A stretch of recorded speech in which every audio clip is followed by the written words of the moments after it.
In this video, we're going to be sharing the 17 mistakes you need to avoid as a tourist coming to Japan. Karolina and I have made so many of these mistakes, and we spend a lot of time in Japan. So I promise you, by the end of this video, you're going to feel so much more confident about coming to Japan that you're not going to make the same mistakes that we made, saving yourself a lot of stress and embarrassment. So I have made a list of the 17 mistakes you need to avoid in Japan. Starting off with number 1, train etiquette tourists get wrong. Do not be that tourist that tries to cut the queue in Japan. The Japanese take lining up very seriously. As soon as you get to the metro stations or the train stations, they will start lining up to get onto the train. So you do not want to be that tourist who tries to cut the line. Also, do not eat or drink on the metros. It's a really big no-no, and the Japanese don't do that. Do not talk loudly on the trains in Japan. The Japanese are often very quiet, if not silent. You will experience sometimes them having a little bit of quiet chatter, but for the most part, they are silent. They're keeping to themselves, they're on their phones, and I have a loud voice, and so I often forget that I am in Japan, and so I have to consciously monitor how loudly I'm speaking, and often Karolina and I just, keep to ourselves. We don't actually talk to each other, just to have a bit of respect for the other people around us. Also, when you're entering the metro, you will see that they get very busy, especially at peak times. So if you're wearing a backpack, try to put it in the front, because we got a lot of comments from the Japanese that we are wearing them at the back, which is not really polite. Tourist mistake number 2 is not using an IC card. So if you don't know what an IC card is, it's essentially a transportation card in Japan. When you land into Tokyo, that will be the Suica card or the welcome Suica. So you can use these cards to go on all of the public transport in Japan. It is very handy, very convenient to have one. You can also use it at convenience stores. You can use it at vending machines. The welcome Suica is what tourists typically go for because it's a tourist Suica card and it goes up to 28 days, so it lasts up to 28 days. You do not need to pay a deposit, but you can't refund the balance of the card. We actually recommend going for the regular Suica card if you can get your hands on it at the airport. This actually lasts up to 10 years. You do need to pay a deposit for the card, but that deposit as well as the balance is refundable. And often we can just cut the queues for the welcome Suica because everyone's heard about that as a tourist, but what they don't realize is that the Suica card is just as good, if not better. Also, guys, if you have an iPhone, unfortunately, this is not available to Android users yet. I think this is coming in 2027 for Android users. iPhone users, you can get an IC card on your iPhone wallet. This makes it very convenient because you don't need to top up with cash your IC card. You can just do it electronically. It is so much faster and it makes things more convenient. And if you do have express mode turned on for your IC card on your iPhone, you don't even need to open up your iPhone. You literally can just scan and go. It is really, really quick. Tourist mistake number 3 is traveling to Japan without an eSIM. So when you land in Japan, it is very important that you have data, internet on your phone, because getting from the airport to the hotel, taking public transport, taking the trains, it can be incredibly difficult to know what to do without having Google Maps. So we highly recommend having Google Maps downloaded. And so getting around Japan, getting around especially Tokyo on foot or by public transport, understanding which train to take, which metro station to go to, which exit to come out from the metro station. We use Google Maps for absolutely everything here. So internet on your phone is essential. We highly recommend getting an eSIM before you actually fly, because when you land in Japan, literally on the tarmac, we activate our eSIM, so we have data straight away, and that can help you to not feel lost when you're in Japan. Also, guys, you definitely want Google Translate downloaded onto your phone before coming to Japan, because most of the menus, the signs, even items inside of a konbini, a convenience store, are actually in Japanese, not in English. So to be able to translate that and understand what you're getting is really important. And so that's another great reason for getting an eSIM, because you need internet to be able to use Google Translate and Google Maps. And we highly recommend using SIM Local. We've been using them for all of our trips in Japan, and they're very, very reliable. We'll put a link in the description. You can scan the QR code on screen, and you can use our code JKarolina to save yourself some money. Tourist mistake number 4, getting the Shinkansen wrong. Guys, we highly recommend, if you're taking the Shinkansen from Tokyo Station, which most of you will, to come at least 1 to 2 hours before your train departs. And the reason why is that you'll often arrive through Tokyo Station before getting to the Shinkansen gates, and it's easy to get lost. That's what happened to us on our first time, and we see it a lot, actually a lot of first-time tourists just getting overwhelmed and stressed because they're trying to get to their train and they're having to navigate Tokyo Station. And it feels like a maze, and especially if you would like to pick up the Ekiben, the bento box, or like get yourself a Shinkansen coffee, which I recommend, you need time for it. So when you actually get to the platform and you get yourself onto the train, this is where our biggest mistake we have made in Japan happened, and that was we didn't book the oversized luggage seats, which is really important to do if you've got oversized luggage, and we kind of caused a commotion on the train. One of the staff came over and our suitcases got moved because we put them inside of the reserved area. So when you book oversized luggage seats, it's the seats behind that's where you store the luggage, and we had no idea. This is something new to us, and so we actually had to move our suitcases into like the hallway, and they even on the speakers kind of were like, whoever suitcases these are, come and collect them, they've been placed incorrectly. It was so embarrassing, but the ironic thing is that actually they would fit in the overhead locker space. So basically, if your suitcase is overall in measurements less than 160 centimeters, it would fit overhead. And so when you're booking your seats, you're probably wondering what's the best way to do this. So there's two ways to do it. You can either book it through the official website, which is SmartX, and you can select your seats with SmartX. But the downside of that website is that it was quite confusing. It's a bit clunky. It's a little bit old-fashioned. And that's also one of the reasons why we made the mistake of not being able to book the right luggage seats, because it doesn't make it very clear, how to do that. Whereas we actually now highly recommend booking your seats, your Shinkansen seats, through Klook. It's more intuitive. It's more tourist-friendly, especially to English-speaking tourists. And when it comes to Klook, you can actually pick the Mount Fuji side of the train. The downside is that you can't pick seats individually, but most of you actually won't have oversized luggage. If it's over 160 centimeters in total dimensions, then you will need that. But most people actually, you'll be surprised how much space there is in the overhead storage. And so you just select Mount Fuji view. And so if you're going from Tokyo to Kyoto, Tokyo to Osaka, you definitely want that Mount Fuji view on the right-hand side. Because it's incredible. And the other benefit of Klook is that you actually can use our discount code Karolina Klook, which will save you money. And the prices on Klook are actually the same as they are on the SmartX website. Tourist mistake number 5, traveling with luggage the wrong way in Japan. So we have made this mistake many a times where we have taken our suitcases onto metros when it is peak time. And so what happens is the trains are completely overrun to the point where they are packing in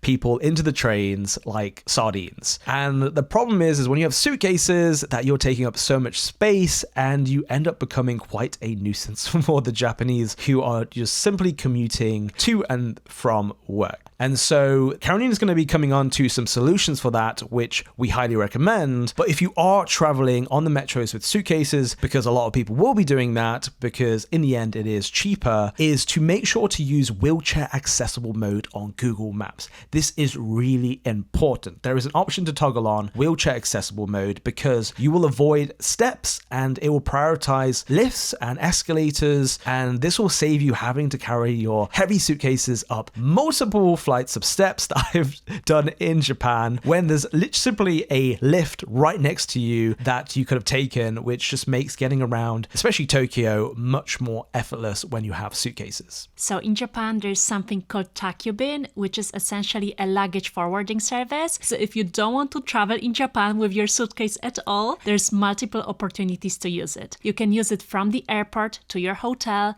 or even in between cities. So from one hotel to the other. It's very helpful to use the luggage forwarding, which can be organized by your hotel. Just means you're hands-free. You don't need to deal with many of the mistakes that we've made with luggage in Japan, especially when you're taking the Shinkansen. You don't need the oversized luggage seat. You don't need to even bring it onto the trains and have to put it overhead into the lockers. And if you're traveling with heavy luggage, it can be quite a nuisance. We also highly recommend using luggage storage services, because if you are traveling with your suitcases around Japan, when you're checking into hotels, often they are much later in the day, around 3-4 o'clock, and you'll often arrive in the morning or a few hours before check-in, Japan and you want to go sightseeing, you don't want to waste time. And so at train stations, they have coin lockers that have actually different sizes. So you can actually store large suitcases, but they often get sold out or they often get occupied. And so we also highly recommend actually just leaving them at hotels. There's also another reason to book hotels is that you can always store your luggage on check-in or at checkout. And if you can't do that, maybe you're booking an Airbnb, you can use an app like Bounce, where we can store like our luggage and our rucksacks inside pretty much anywhere. Like we actually stored it inside of a gym one time in Tokyo. Tourist mistake number 6, not booking activities in advance. So when it comes to Japan, we highly recommend booking your experiences, your attractions, your hotels as early as possible. The reason being is that people go crazy for Japan. They start planning months, maybe even years in advance. So what that does is actually means that things often get sold out. And so when you come to Japan, if you haven't made your bookings as early as you can, things will sell out. And it can create a big disappointment because the things that you've been waiting to do, you aren't able to do it. And you spent all this time, this money, this energy into planning and coming to Japan, but you haven't taken the time to book your activities and experiences. Especially during peak seasons, meaning Sakura season from March to May, and then the beautiful autumn foliage in October and November. It's crazy. So when it comes to booking your activities, we highly recommend using Klook. They are the #1 booking platform in Japan. We've been using them for the past 2 years to book all of our experiences worldwide, especially in Japan. And the reason why we love using Klook is you can actually browse the website in your own language, you can pay in your own currency, and the great thing about Klook is they actually give you QR codes and everything's stored in the app in one location that makes it easy for you to access your bookings and keep track of everything. And when you actually go to these attractions and these activities, you simply scan and go with a QR code. It just makes things way more convenient. And the great thing about using Klook is they often have discounts or sales throughout the year. You can even use our code JKarolina Klook to save money on your bookings. We'll put a link in the description, or you can scan the QR code on screen to find out more. Tourist mistake number 7, making expensive money mistakes. When you land into Japan, we highly recommend getting cash out at the airport. The reason being is that Japan is not a cashless society. You will still very much need cash for everyday situations. That being said, we are currently in Japan right now and we've been using our card a lot more than we have on previous trips. So it seems that they are moving more towards being a cashless society, but on many occasions, you'll still need to use cash. And we highly recommend at the airport, I keep saying highly recommend, but we highly recommend at the airport to use 7-Eleven ATMs. And that's because there is no fee when you're withdrawing cash from that ATM. And when you are going through the process of withdrawing the money, it will usually pop up like if you want to accept your home conversion currency rate. What you want to be doing always is, especially not even just the ATMs, but whenever you're using your card, you want to be choosing the local currency, which is Japanese yen. You do not want to be using US dollars if you're from the US. You don't want to be using pounds if you're from the UK. You want to be using Japanese yen conversion. And another bonus point to save a lot of money, especially when you're planning a lot of shopping, is to always bring your passport, because then you can actually claim the tax-free shopping, and it's around like 10%, I believe. So it will save you a lot of money.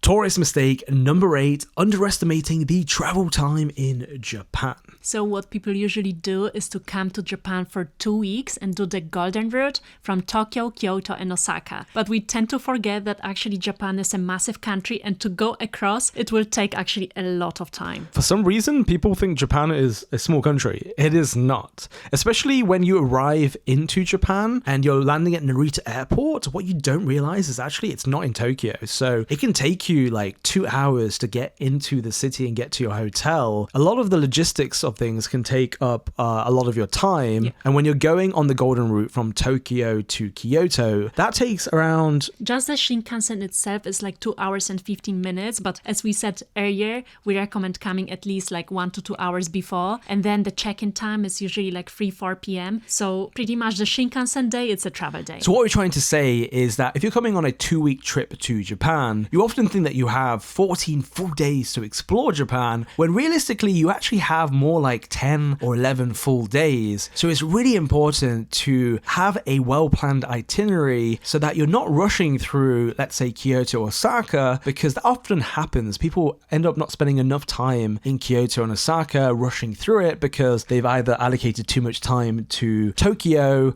or they are trying to do things outside of the Golden Route, when realistically a 2-week trip to Japan, you should stick to the Golden Route. Tourist mistake number 9, choosing the wrong time to visit Japan. So we definitely wouldn't recommend to come from June to August, because this is actually the start of the rainy season and then it gets extremely hot and humid. And last year we came during August and it was just extremely hot. Like you would get outside, it would be sticky hot, you would feel weak. If you can avoid it, we know some people, they get their summer holidays for the kids and so people still do it. Another time you should not come to Japan is Golden Week. And you're probably wondering why we're laughing right now. That's because we are literally in Japan during Golden Week as we're filming this video. And so I think it happens at the end of April into early May. You need to check the dates because it changes each year. So what essentially happens during Golden Week is that a lot of places actually close down for the entire week, which can be quite frustrating if you're a tourist coming to Japan because you want things to be open. And on the other side of things, when you actually are going to a lot of the tourist attractions, these often become overwhelmed with people because a lot of the Japanese are traveling domestically. So things will get sold out, there will be overcrowding,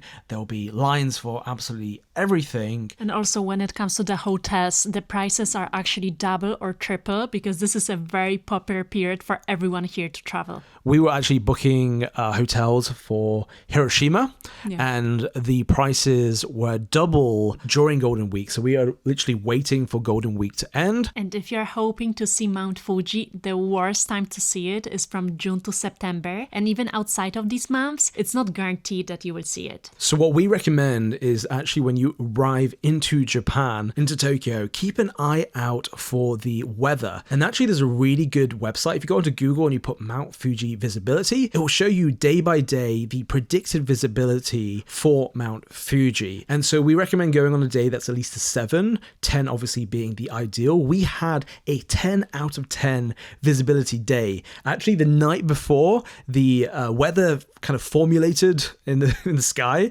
and snow actually dropped onto Mount Fuji. We got super lucky. We weren't expecting it. And it was one of the most special days for us in Japan because there is something really beautiful and special about seeing Mount Fuji with its snow cap and it being completely visible. A big mistake would be to actually attempt to book Mount Fuji before coming to Japan and then not knowing what the weather's going to be like, because you're better off spending an extra day in Tokyo, in Kyoto, in Osaka rather than doing a day trip if Mount Fuji is not visible. Tourist mistake number 10, only bringing one pair of walking shoes. If there's one thing I can guarantee you will do in Japan, and that is probably 20,000 steps every single day. And so you definitely want to have 2 pairs of very comfortable walking shoes. And also you want 2 pairs because it does rain quite often in Japan. And so one of your shoes will be wet and then you'll have the other pair ready to go the next day. Tourist mistake number 11, not bringing a day bag. When you come to Japan, one thing that you will instantly notice is that there's no rubbish bins on the streets. So you will end up carrying your rubbish in your day bag and then you can sort this at your own apartment in the evening. But one tip that we actually have for you guys is to go to convenience stores and then you can get rid of your rubbish there. Tourist mistake number 12, eating and drinking whilst walking in Japan. Now, this is a little bit of a myth spread by foreigners to each other that the Japanese don't eat and drink whilst walking on the streets of Japan. When in reality, when you come to Japan, you'll be probably surprised to see that a lot of them are actually having drinks on them and they're actually walking and drinking. And you're like, well, that person told me you can't eat and drink in Japan. It's not allowed. That is not true. When it comes comes to eating, you won't typically see Japanese people eating on the streets. And that's not because it's a hard rule that they're not allowed to do that. It's because when they go to a convenience store in Japan, because of the trash cans inside of the convenience store, they can eat and then dispose of their trash as opposed to carrying it around with them. And that's why they actually don't eat and walk, because it's more convenient. And also it's a bit more of a nuisance to be able to eat whilst walking, especially when you're in tourist hotspots and it's very crowded. But if you do find yourself eating a cheeky snack on the way back home, it's a quiet situation, there's not many people around you, don't think that you're doing something completely wrong. There's no hard rule to it. We recommend to avoid it, to avoid eating in general whilst you're walking. And when it comes to drinking, it's perfectly fine. We're always carrying drinks with us and drinking. Tourist mistake number 13, overpacking for Japan. This is the mistake that we've made on every single trip to Japan. We haven't learned from our mistake, but essentially you want to have space in your suitcase to be able to do a lot of shopping, either for clothes or for souvenirs or snacks to take back home, because you're going to be taking a lot home with you. It's a lot of temptations, and I don't believe you're not going to make the most of it. And so what a lot of people do is they end up overpacking, and then they have to buy an additional suitcase to take home with them. And so what we actually recommend is to come with, let's say, your suitcase half full. Also, don't go for like a small suitcase. Coming to Japan, like we said, with all the luggage forwarding services and the storage services for luggage, it's actually easy to navigate Japan with large suitcases, and having larger suitcases means you can actually take more home with you. So definitely don't overpack for Japan. Tourist mistake number 14, getting onsen etiquette wrong. So first of all, if you're having tattoos, you need to be mindful that a lot of onsens wouldn't even allow you to enter. Some of them would give you some sort of like a patch to cover the tattoos if they're small. They are very strict when it comes to tattoos, because I think tattoos in Japan are still seen as like a symbol of crime, like Yakuza in Japan. And another thing is that it could be very foreign to us, but you need to be completely naked. I struggled to get over that. I eventually did, and you just kind of become used to it because everyone's walking around naked. But still, it's something that might shock you. It's a bit of a culture shock for us. I would say so. And even before you enter the hot onsen waters, you need to actually wash yourself. So you don't just go into it and enjoy yourself, but it's very important that you will take time to actually use the water around, like the showers, and then get into the onsen clean. And don't bring towels into the water. So there is quite a few rules. They aren't quite strict when it comes to onsens. Tourist mistake number 15, breaking shrine and temple etiquette. So at the entrance, you will see that there's a designated space where you first need to wash your hands, and then when you enter the temple or shrine grounds, it's a really peaceful and serene atmosphere. So you shouldn't talk loudly or disrupt the other people. Also, be mindful of taking photos and videos. In most cases, you're fine. You can take photos and videos, but there will be times when there's security guards holding signs not to take photos and videos. Tourist mistake number 16, tipping in Japan. So if you're coming from the likes of the US, where tipping is a part of everyday life, you are tipping for absolutely everything, and then you come to Japan thinking you're going to do the same thing, well, that's a bit of a mistake. And the reason being is that there's no tipping culture in Japan. The Japanese will never expect you to tip because it's not a part of their culture. When you do tip, they'll often be confused, and it'll create an awkward situation because they're wondering why you're giving them more money than you need to. But we did want to address one thing that a lot of foreigners hear about tipping in Japan, is that the Japanese would find it insulting or rude to tip. That is actually far from the truth. We've spoken to quite a few Japanese people and asked them the question directly, and they said no, they do not find it rude or insulting. They actually just don't expect it from tourists. And so if you do find yourself, for whatever reason, tipping someone, then don't feel bad. Don't think that they're going to think that you're rude or insulting them, that they're lower than you or something like that. That is not the case. That is misinformation spread, typically by foreigners to other foreigners. I know I'm going to get comments in the comment section. It's rude or insulting to tip. This is bad advice. Take it from us. We spend a lot of time in Japan. We've spoken to Japanese people. It is not rude or insulting to tip in Japan. It's just not expected. Do not tip in Japan. Tourist mistake number 17, pickpocketing happens in Japan. I think I'm going to cause a bit of outrage with this point in the comment section because a lot of people are going to be like, Japan is the safest country in the world. I agree, it is. It is very safe, but that doesn't mean that pickpocketing doesn't happen. And so you still need to be aware of your belongings. When you come to Japan thinking that it's the safest country in the world, you then let your guards down and then you get taken advantage of by most likely foreigners who have ill intentions. And actually we had a chap from Osaka who messaged us. The first thing he said to us was, be careful of pickpockets in Japan. And I asked him who's doing the pickpocketing, and he says 70% are foreigners.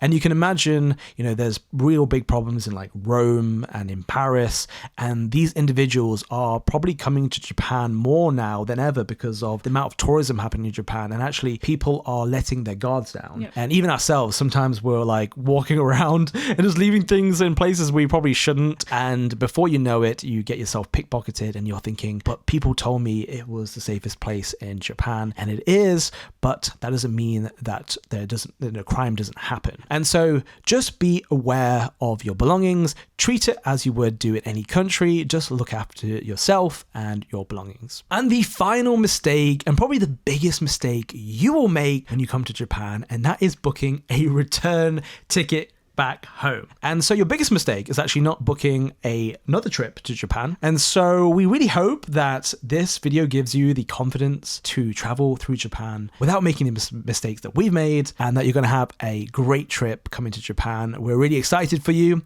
It's our favorite country in the world. We can't wait for you to experience it. With that being said, we hope you enjoyed the video. Don't forget to subscribe, and we'll see you guys in the next video. Probably in Japan.